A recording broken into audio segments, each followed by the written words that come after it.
సభకు నమస్కారం.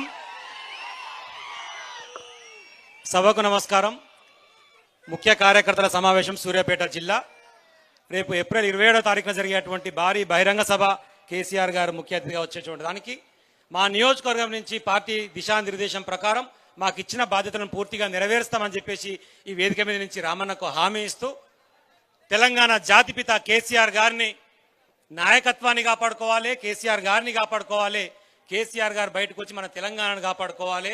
ఆ క్రమంలో మనందరం కలిసికట్టుగా ముందుకు సాగాలని చెప్పి మీ అందరికీ కూడా హృదయపూర్వకంగా విజ్ఞప్తి చేస్తా ఉన్నాం.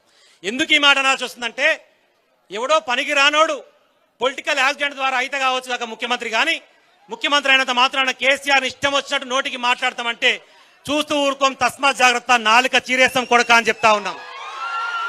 మాట్లాడితే ఆయన మొన్న మాట్లాడుకుంటే ఏమంటాడంటే అసెంబ్లీ సాక్షిగా భాష బట్టలు ఉడదీసి కొడతా అని మాట్లాడుతున్నాడు. ఈ బట్టలు ఉడదీసి ఇచ్చిన మీకు ఎరికేనా? అసలు 2009లో వీడు పోటీ చేసినప్పుడు గురునాథ్ రెడ్డి అంటే ఆయన గుడ్డలోడ తీసుకొని ఫస్ట్ ఆడ 2009లో ఈయన గుడ్డలోడ తీసి గురునాథ్ రెడ్డి ఆడ కొడితే వానికి అంటే అదే మర్చికొస్తున్నది. ఇక ఎవరి గురించి మాట్లాడినా గుడ్డలోడ తీసి ముచ్చటే మాట్లాడుతున్నాడు. కాబట్టి మళ్ళీ ప్రజాక్షేత్రంలోకి వస్తే రేపు ఎన్నికల రూపంలో ప్రజలే నీ గుడ్డలోడ తీసి కొడతారు రేవంత్ రెడ్డి, తస్మాత్ జాగ్రత్త అని చెప్పేసి ఈ వేదిక నుంచి ఆయన హెచ్చరించదలుచుకున్నాం. మనం ముఖ్యంగా ఏ పని జరిగినా తెలంగాణ జాతిపిత నా కేసీఆర్ అని మాట్లాడతాడు. తెలంగాణ జాతిపిత కేసీఆర్.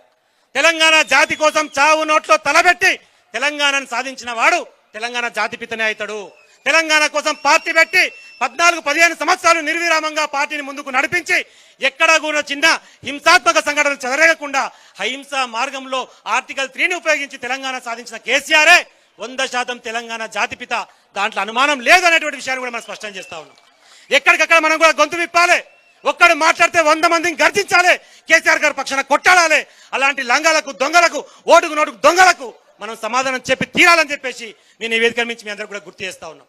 ఇలాంటి లంగాల దొంగలకు బుద్ధి చెప్పడం కోసమే ఒక సందర్భం సమయం వచ్చినప్పుడు వాడుకోవడం కోసం ఏప్రిల్ 27న జరిగేటువంటి భారీ బహిరంగ సభకు సూర్యాపేట జిల్లా నుంచి కూడా భారీ ఎత్తున తరలి వెళ్లి ఆ సభను సక్సెస్ చేసుకొని మన నాయకత్వంలో ముందుకు సాగుతూ వాళ్ళు ఏ కార్యక్రమం పిలుపునిచ్చినా దాన్ని ముందుకు తీసుకుపోదాం. ఇప్పుడు కూడా సూర్యాపేట నుంచి జిల్లా కార్యక్రమాలు కేటీఆర్ గారు పెట్టడానికి కారణం కూడా గతంలో 2012లో సమర బేరీ ద్వారానే ఒకసారి మరొక ఉద్యమానికి నాంది పలికినాం.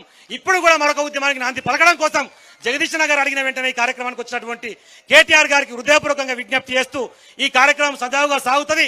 అన్ని జిల్లాలు మీరు పర్యటించాల్సిందే, పార్టీ జెండాని ఎగరవేయాల్సిందే, ఆ కార్యక్రమాన్ని బహిరంగ సభను కూడా దిగ్విజయం చేసుకోవాల్సిందే అని చెప్పి విజ్ఞప్తి చేస్తూ సెలవు తీసుకుంటా ఉన్నా. జై తెలంగాణ, జై కేసీఆర్, జై కేటీఆర్.